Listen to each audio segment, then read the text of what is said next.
All right, we're up.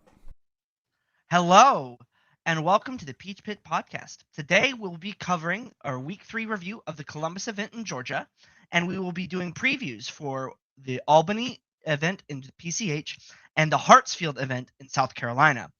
Before we get started, we have to make the usual disclaimer.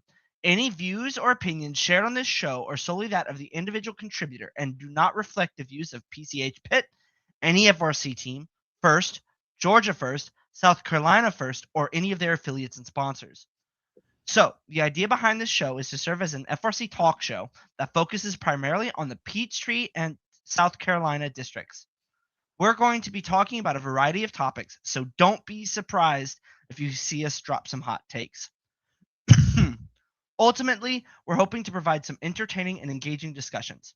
With that being said, I'm your tonight's host, Thomas Priego, head strategy mentor for Team 1833, Team Bean.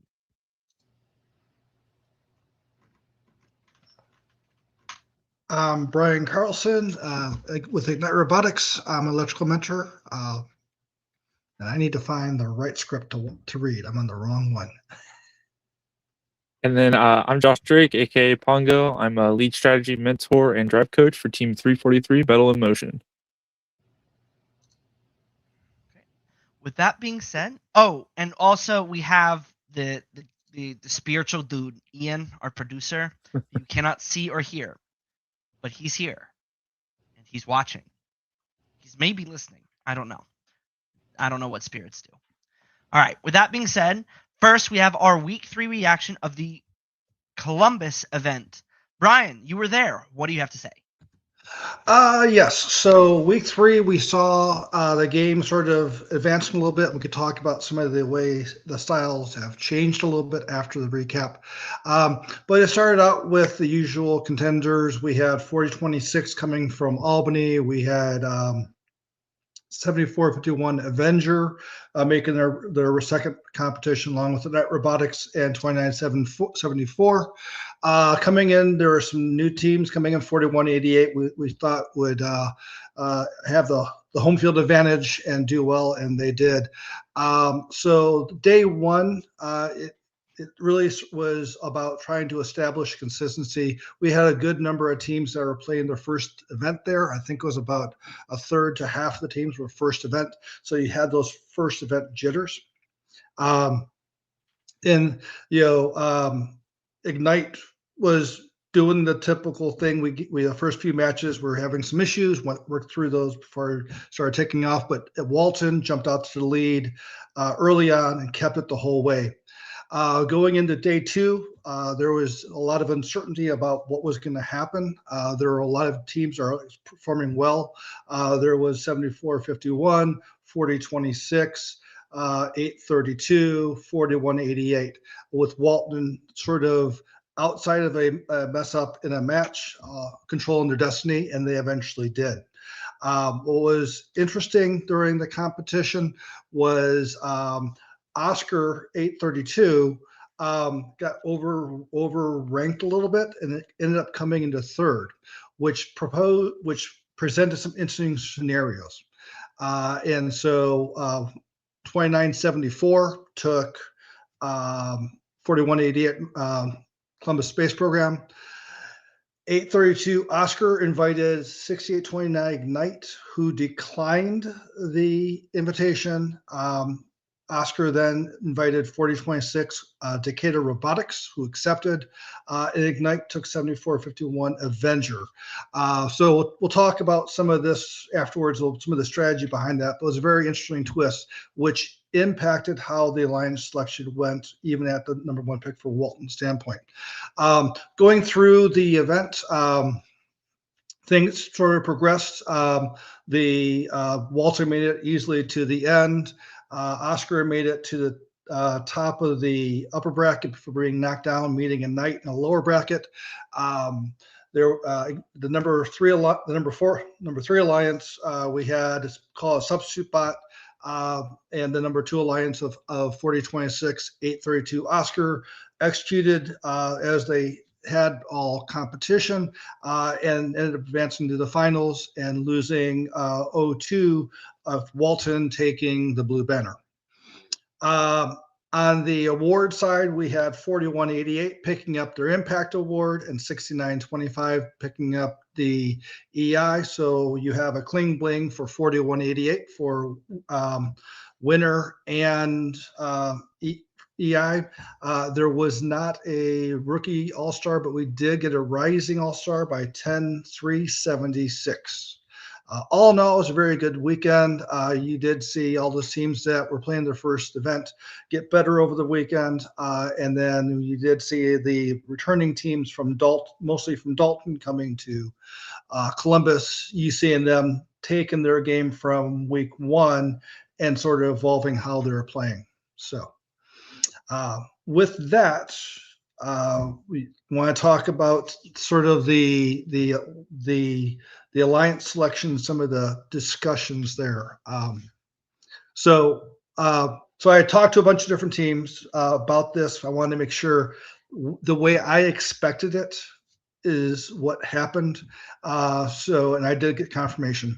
Going at the end of day one, we saw Oscar at the 3 seed, which presented some interesting challenges with them being overranked.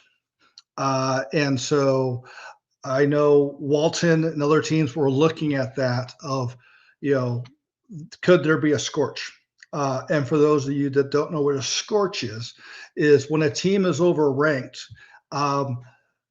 there are teams that are beneath it that are performing better, and those teams may choose to not accept the invitation and try to get somebody ranked lower to form a better alliance. So that's what a scorch does, and we'll talk about some of the strategies there in a second. So when Walton went to picking, they were looking at 3 contenders. They were looking at 4026, Ignite, and 4188. All 3 were great picks. All 3 had their warts on some of their performance. All 3 performed well. In the end, strategically, Walton chose 4188, expecting that there would be a scorch, meaning that 6829 and 4026 could not team up, allowing them an easier path to victory, and that proved to be the case. So I thought that was kind of interesting, the way that sort of went about. So if you want, I'd like to talk a little about the scorch, and Thomas, and you and I have talked about this, sort of like, how do you do a scorch? What are you trying to accomplish? And how do you execute that? Yeah, so scorches are really fun. I personally have never had the opportunity to do one, though I really, really want to. Essentially what it boils down to, and Brian used the word overranked, but essentially what happens is, due to the randomness of the schedule, oftentimes you can have, like, you've seen situations, it's typically more common for the reverse to happen, where you see a really, really good robot and we've all seen it, like death by scheduled, where you're always against, like, you might be a really, really good robot, but you're against 1771 4 times. So you're just you're just stuck, and your rank ends up getting suppressed, and it does not match the level of your robot. That being said, the same can be true where you have a good, not necessarily great robot, but you get 6 matches with 1771, the Waltons, the Beans of the world, and you're never really against them, so you're able to punch above your weight class and end up at ranked above where typically your robot performance, if all things were equal, would give you. It happens all the time. It is what it is, and it's a part of the game. Now, when you're scorching, what you're trying to do is you're trying to essentially maximize your chances of either winning or making it as far as possible in the tournament by preventing matchups that you can't beat. So typically what happens is if most of the time scorches happen, and they're most effective or devastating if you are the first seed and the second seed at particularly deep events. And what will happen is the team is going to pick teams in the top 8, trying with the goal of getting those teams to reject them, so they can either pick a team inside the top 8, either to get a team in this top 8 to pick them because there's no one else but them, or to freeze all the top 8s and keep them separate so they can pick the best team not in the top 8 and give themselves the best chance of going to finals. Now, what's really critical when you're doing a scorch is there's a lot of you have to do things in the right order and the right way. And there's also an inherent amount of risk, right? If you don't do the scorch well and you ask the wrong team at the wrong time, you can end up creating a scenario where you don't freeze up all the possible combos that could potentially beat you that you don't want to happen. As such, oftentimes you have to pick not necessarily the right team. You can't really pick the best team. You have to think about the team that you want that maximizes your chance of going further. Now, to get specific with how the alliance selection happened at Columbus, because 832 ends up being the second seed alliance captain, what they're trying to do is they're trying to make finals. The reality of the situation is going up against 29. Them being there makes 2974's pick really easy, right? Even if teams like 6829 and 41 and 4026 might have a better output than 4088. Obviously, I wasn't there. I didn't scout it. I can just go off what I saw on using Blue Alliance and StatSpotix data. Just because we haven't started our states pre-scouting yet. Is you always pick 4188 there, because if you don't pick 4188, then they can pick, say you pick Ignite as Walton, then 4188 can pick 4026, and that's a matchup that even though you might be favored to win, it's scary. It's a match you can lose, right? So you're going to pick 4188 because 832's there, and there's no way that Ignite and 4026 is going to be able to get together. Now, 832 has, when you're doing a scorch, what you have to do is you have to pick the team you want to end up with, and you have to pick them last, right?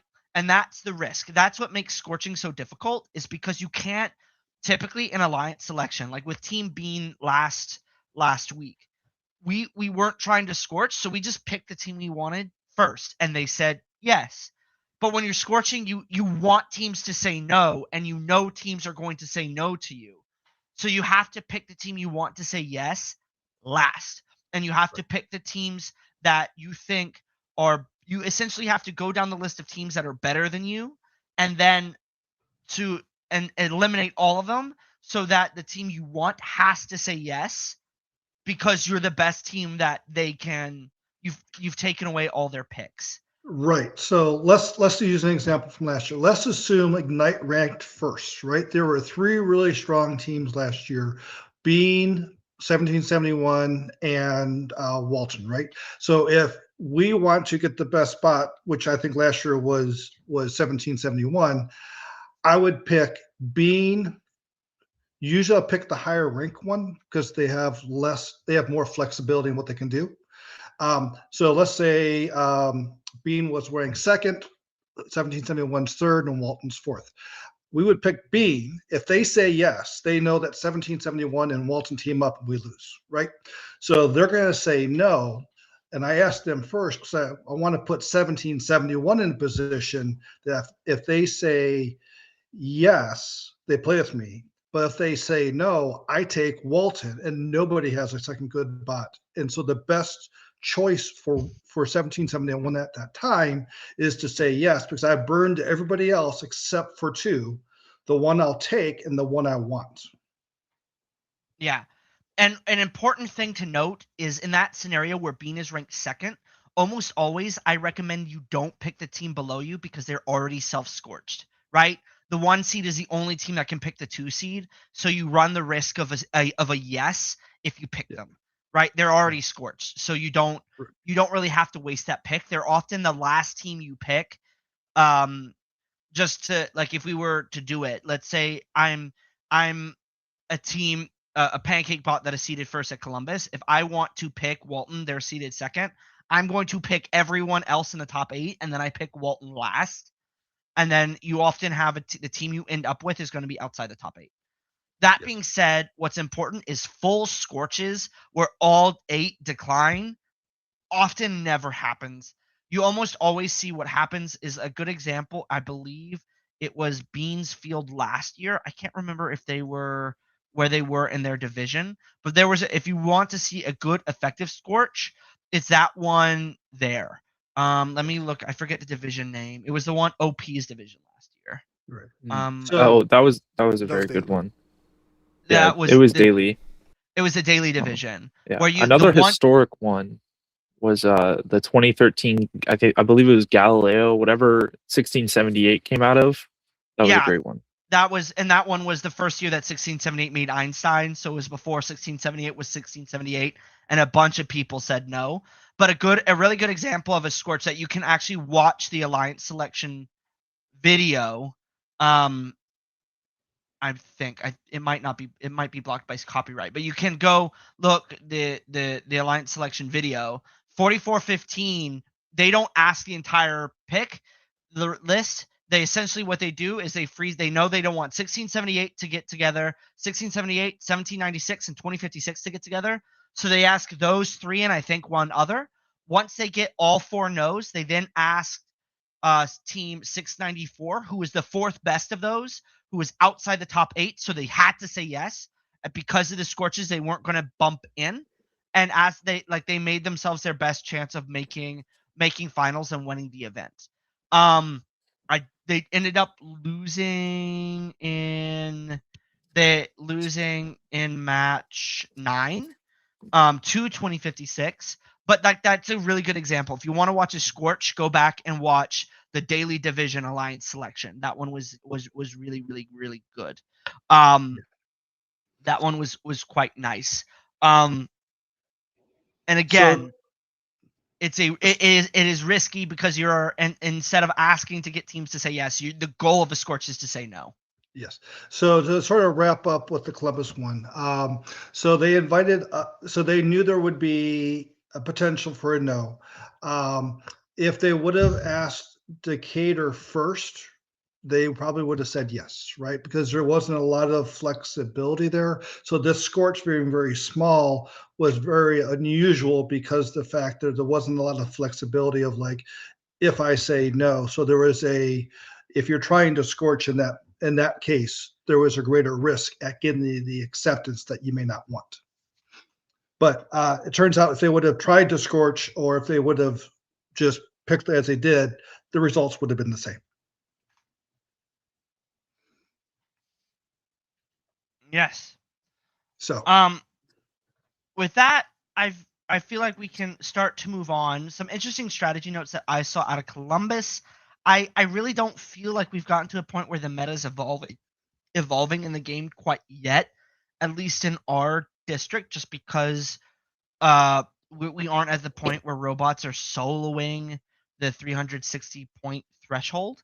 I think we might start seeing that next weekend at Albany, and I'll talk about that more when we get to our Albany preview. But the big thing that I think still is a consistent theme is Auton is what's most important. I can think of one, maybe two matches where a robot didn't, excluding matches where robots broke, where the team that lost Auton won the match. Auton is the winning. Auton gives you such a big strategic advantage. It gives you such a big strategic advantage just because you're able to get a cheater cycle during the transition shift. You're able to get a nice the 55-second mega cycle at the end of the game, especially considering it's not a game where you have to worry about breaking to climb. Auton, I think is going to be the theme and the name of the game for this year. Yeah, so during our week 2 event, we actually couldn't shoot in autonomous. We didn't have that set up. So our goal to win autonomous was to drive into the center of field and mess up all the fuel so that nobody else could get it. And it ended up being a pretty good one for us. Yeah. So the way the game has evolved. So for the teams that are playing next week and week 4, the meta for week 3 was evolution from week 1 and 2. And in week 3, it was you you better get some points during transition, right? So weeks 1 and 2, you scored, you went out, you started getting fuel because you're trying to fill your hopper up, whatever. Now in week 3, teams are just like Ignite did this. We took it in Auton and we added to end in the middle because it was important during that transition period. If you win Auton, which is what the goal is, that you least get, a good 3, 4, 5, 8, a small hopper full in that transition period. The second thing that you saw that if you wanted to start doing well in week 3 was you had to get 2 cycles in your active period, right? So you had to dump what you had, and you had to get, if you're a trench bot, you had to do 2. If you were a bump bot, you had to get 1 plus a decent second one.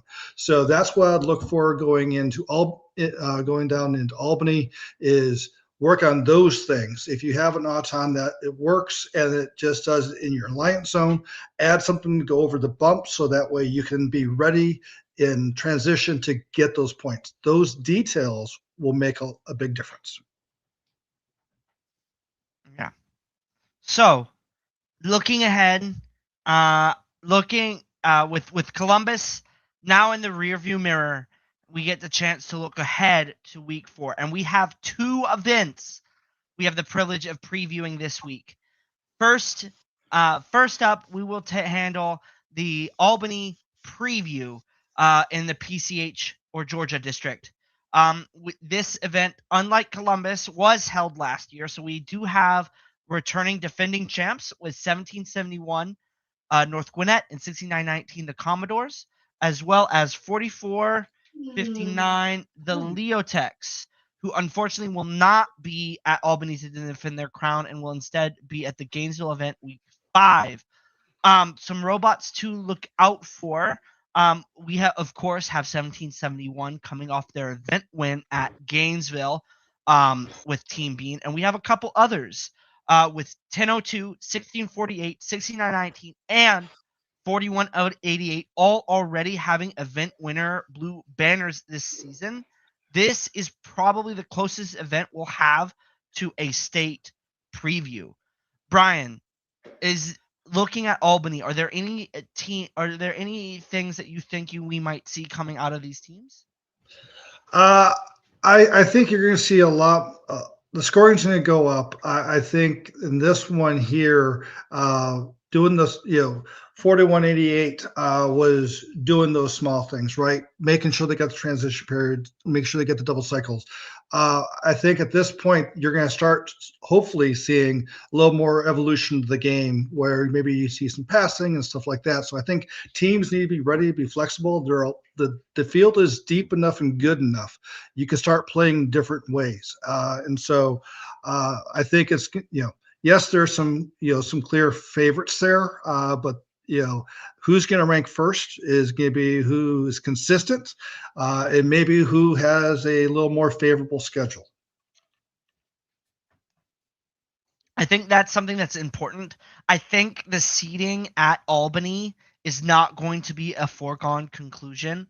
This isn't, unfortunately, as much as 1771, and just being frank, is probably the clear favorite to win the event.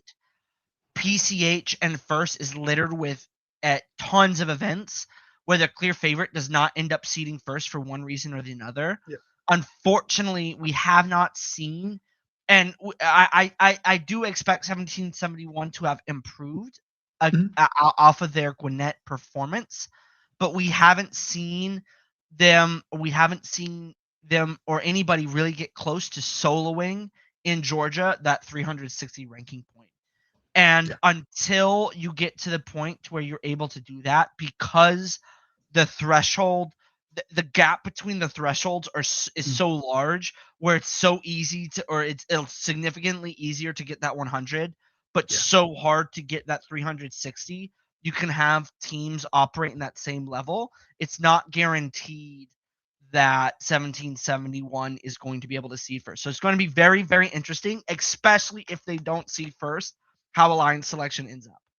Yeah, because if another team gets 4 or 5 matches with another top one, they could put up to 360, get the 5 RPs, and 1771's knocking out 4, 4, 4, 4.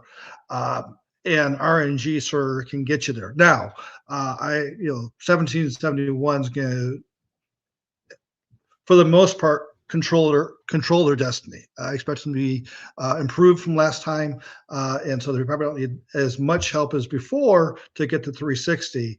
But it's there for them, and so unless they play a good competition, they might have to not get the number 1 seed. I still think they're probably the first pick, but we'll see. Yeah, I would never count out 1771 given their track record. Yeah. Amazing team. Yes. Yeah. Like I said, those guys, you don't captain a team, captain an alliance to Einstein at Worlds if you're not with a robot made out of wood. Yeah, with a robot made out of wood. The fact that was like the one thing the first updates now people remembered about their team for the top 25 was quite funny. With that, some other dark horse contenders. Of course, you have that crust of teams that have won an event, but I would be remiss if I didn't mention 2 others who I view as quote unquote dark horses. Team 9477 Lambda and Team 1261 the Robo Lions. Though they haven't won an event yet this year, both of them, or in Lambda's case, they both have robots that have shown at least glimpses of being really, really, really, really, really good. So it'll be interesting to see how they take that step forward. So 1261, 9477, we got our eyes on you. I'm looking forward to the turret that 1261 has. It looks like with a little extra more time to get that thing fully operational, they can do some damage. Yeah. So, but that being said, with your predictions, honestly, for my prediction for this event, I can't remember if I did this last week, but if not, oh well. But I personally think it's going to be 1771 winning it with, I'm just going to say 6919. They run it back. That is my completely biased opinion. I'm a fan of 6919. They've given me a T-shirt. So they have bought my vote. Yes. If that for the next event. But like I said, 1002, 1648, 4188, it's all up for grabs. And really there are scenarios where 1771 doesn't win the event, which is something I'm looking forward to. But I like my pick is I'll buy you a donut if that's the case. If 1771 doesn't win. Yeah, but only a Dunkin' Donut, not the Krispy Kremes. You're not then I don't want it. Then I don't want it. Dunkin' Donuts are trash. Yes. All right. With that, we have the Hartsfield preview, and we'll leave that to our South Carolina friend Josh. Hartsfield, what's happening? All right. So this is also almost a state championship preview for us. We have pretty much every top team except for 4451 Robots Garage. They're looking at just OPRs. There's a lot of teams up here. There's a lot of teams that are about that 50 OPR range, and they will be fighting tooth and nail. So I do want to highlight who I personally believe are the contenders, and that's going to be 342, 343, and 8575. These 3 teams have all made massive upgrades since their last event. 342 has a turret, which they did not previously have. The Do Westerners have been showing off a new indexer, and it looks pretty good. They're getting, it looks to the eye test, looks to be about double the throughput of what they were previously getting, and they won their last event. So I would not count them out for sure. Beyond that, teams to look out for that could kind of sneak in. is 1102. They were kind of on a linear upwards path throughout their last event, and even in the playoffs, they looked pretty good. They were definitely a difficult alliance to beat. 1287 Aluminum Assault. They have just a little bit of tuning to do. They kind of had that dual shooter. They have just a little bit of tuning to do, and they will be a great team. I'm really looking forward to seeing what they do. They also did seed first at our last event. And then I want to give another shout out to 1758, the Technomancers. They're having a great year. They're another one of those dual shooter robots. They did have some reliability issues. I believe they had some intaking troubles, but once they get that fixed, they will be great to play with and awful to play against. And apart from that, I do want to shout out a couple of dark horses. These are specifically third pick robots that I personally think are just a tier above a lot of the other picks. 8137, they're actually the defending champion of this event. They won it last year with us and Robots Garage. They always build a super simple robot with a simple mechanism. They recently started putting it on swerve drives, and they love playing defense, and they've gotten pretty good at it over the years. I do want to shout out Team 9315. They are just a kit bot, but that kit bot, it's got some hands. It's a pretty good kit bot. They have some nice, consistent driving, some decent throughput, a beautiful, beautiful, beautiful kit bot. Very well put together.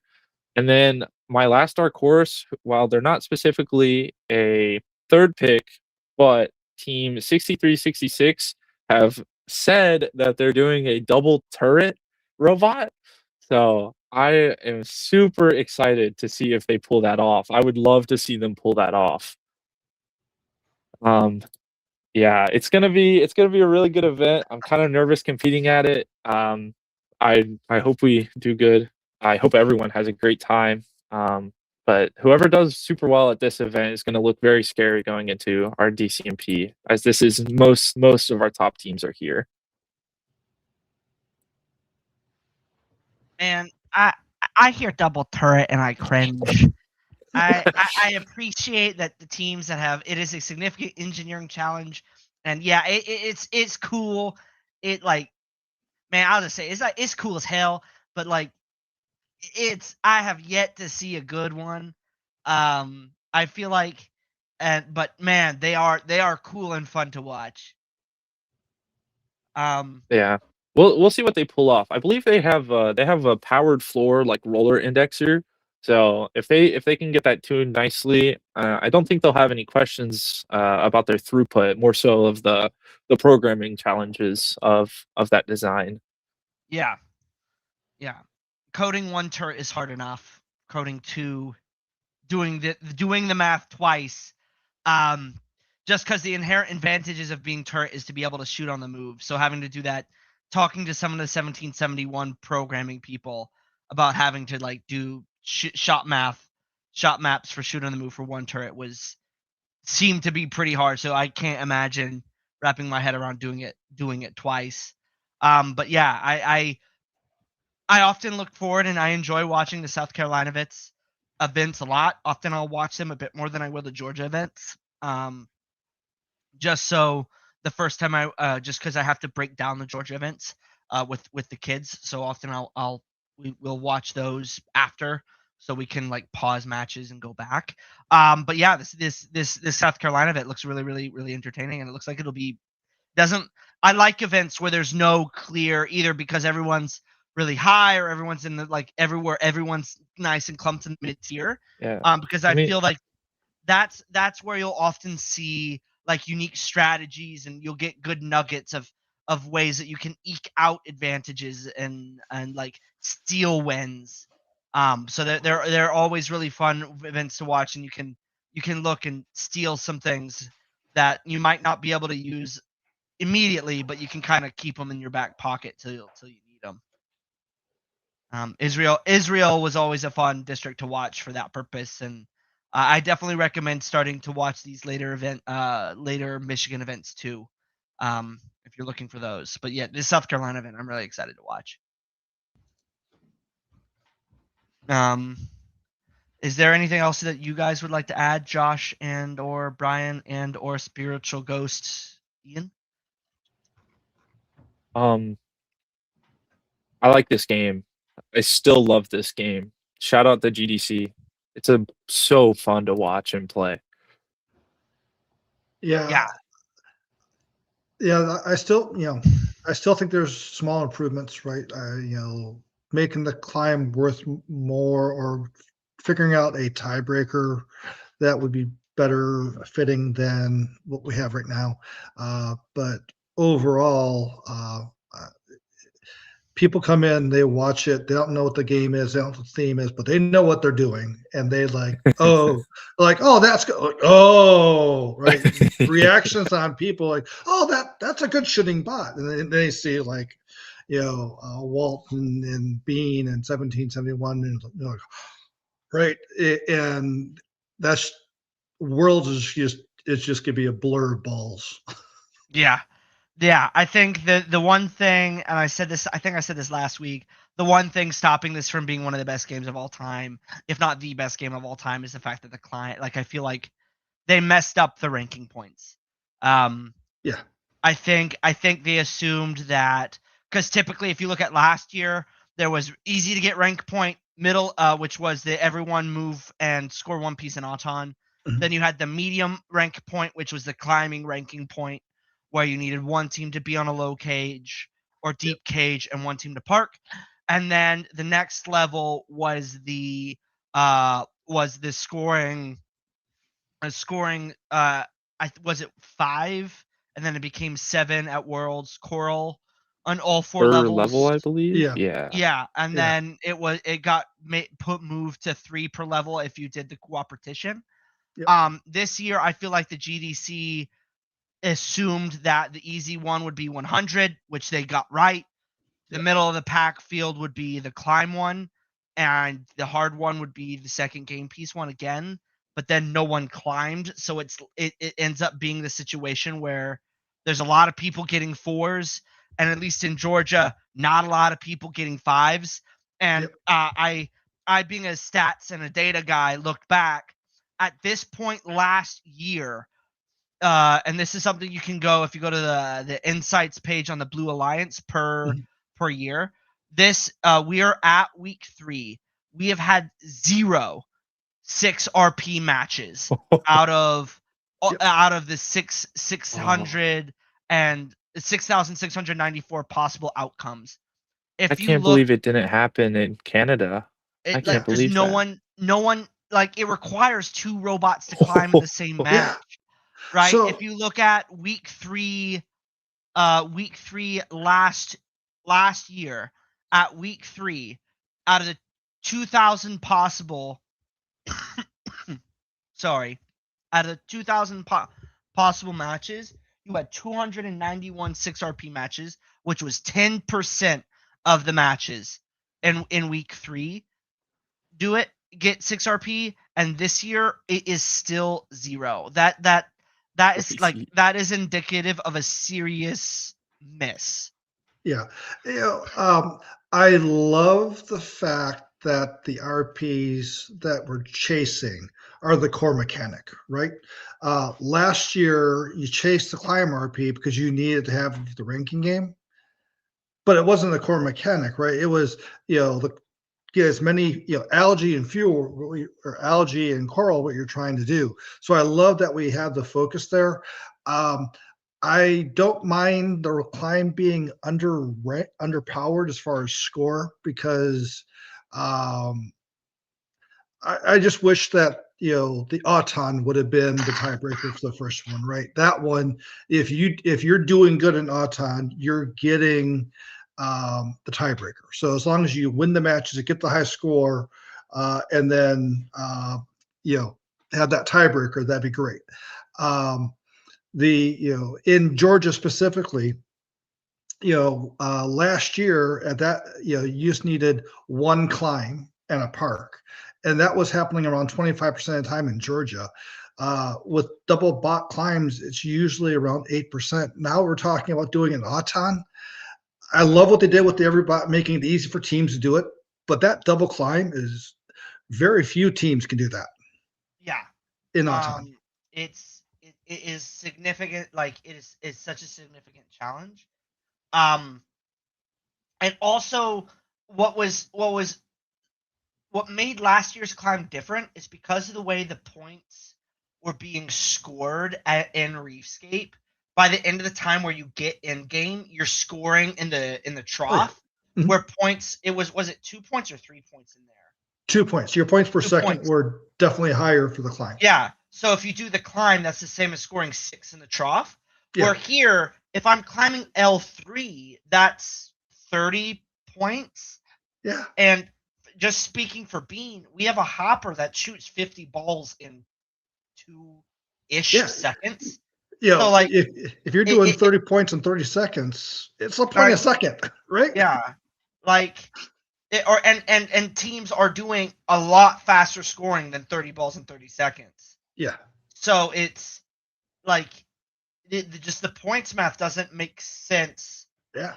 To climb. Like I wish the GDC either did like I think if I were to be in the GDC, the way I would have fixed it is I would have either lowered the threshold to where it was a team like an L3 and a park or can do it, or L3 or something really easy can do it, or make it to where the points are so high that the ability to do it can't be ignored. Yeah. I mean, go on. Just thinking about it, an L3 and another climb, that doesn't give you the RP if you don't climb an auto. Yeah. Yeah, it doesn't. That's a lot of climbing. Yeah. Yeah. And the other problem you have is, scores started out in the mid and high hundreds, and they're only going up. By the time you get to worlds, you're looking at scores, 7, you're well over 500 and 30 points. I mean, the percentage overall score goes down, and your time to do it is likely to be fixed. Yeah. So I don't know. I think we'll have some teams add a 10-point stinger climb like we saw out in California 1678 use, where it's like they just finish shooting right by the tower and it's we climb in 2 seconds, woohoo, or not even a second. They climb ridiculously fast. Yeah. We might see a couple of those if teams have space and, more importantly, wait on their robot to add them. But like that, I think that was a big miss for the JDC. One other thing I would like to add, just because we know they're watching, I would like to say congratulations to Team 9, perennial guest of the PCH and South Carolina districts. Though unfortunately, I believe if the pattern holds, they go to Virginia next year, if I am correct. Did you say that? I didn't hear the team number. Did you hear 9496 Link. 9496 Link. I'm still looking for that internship. Like, I think, unfortunately, if the pattern holds, they go to Virginia next year. Though they are always more than welcome to come down to Georgia. I know we love having them come down. Sorry, cold. But they picked up another event win and jumped Bean in the EPA race. So we'll be coming for their spot next. But yeah, they got a killer robot. It's good. It's cool to see them compete over in North Carolina. I believe that's all of the things. 1683. This is for Howard. Keep building. Keep going. Even if you just think you fixed it, you didn't. It still needs to improve. Keep pushing. Keep chopping wood. We'll see you at Gainesville. A brief recap of a couple of the bets. Nothing really changed. We did have our first supercharge. It was our fifth supercharge or fourth supercharge, but first without 1771 or 1833 involved, with Walton and Columbus collecting a 360. And keep pushing it higher. We had Nothing. No one really get close. Still, no L3 climbers have been spotted in either of our districts. Looks like all of us are eating crow on that one, because even Josh, who was the like, is it bearish? Because is it bearish or bullish? I don't know. Fair. Bearish. Still guessed that there would be 2 people, and it is a whopping 0. And I think in both districts, everybody but one team has played. Yeah. So Yeah. that one's Oops. looking like we're all Yeah. eating crow. I think on the climb, I think like you in 1771 may do that stinger one, not because you want the points, is you at Worlds playing the ranking game becomes a thing, and you're going to have other teams that can do it with you, but it's not a points thing. Like, who cares about Worlds till you get there? So we're all at Team Bean. We're focused on Gainesville right now. We do have a couple. It'll be interesting to see if the Georgia high score can be pushed at Albany. Right now, it sits at 511, I believe, by Bean in 1771. I think that's something that can get pushed at Albany, so we'll see how that happens. And yeah, keep crack-a-lacking. And I think if unless you guys would are opposed, we'll say let the people go to bed. Yeah, I'm curious Good to luck, see have fun, everybody. Yep, I'm curious as a hot cake. I'm curious which robot Commodores brings to the competition. Yeah. And with I that, also heard Lambda has 2 robots. We played against them, and apparently that wasn't their A team. Apparently that was their yes, B team. they do have. I have spoken with a mentor of those, Christian. They have 2 teams, but they don't want to pay the like extra $5,000 registration Yeah. for a full second team. So they're like, you can register for an outside, take a second robot to a non-district event, have the B team compete, and then have the A team compete in district. That's not a bad idea. And it ends up being, I think, a little bit cheaper. But on that note, I think we'll end the show.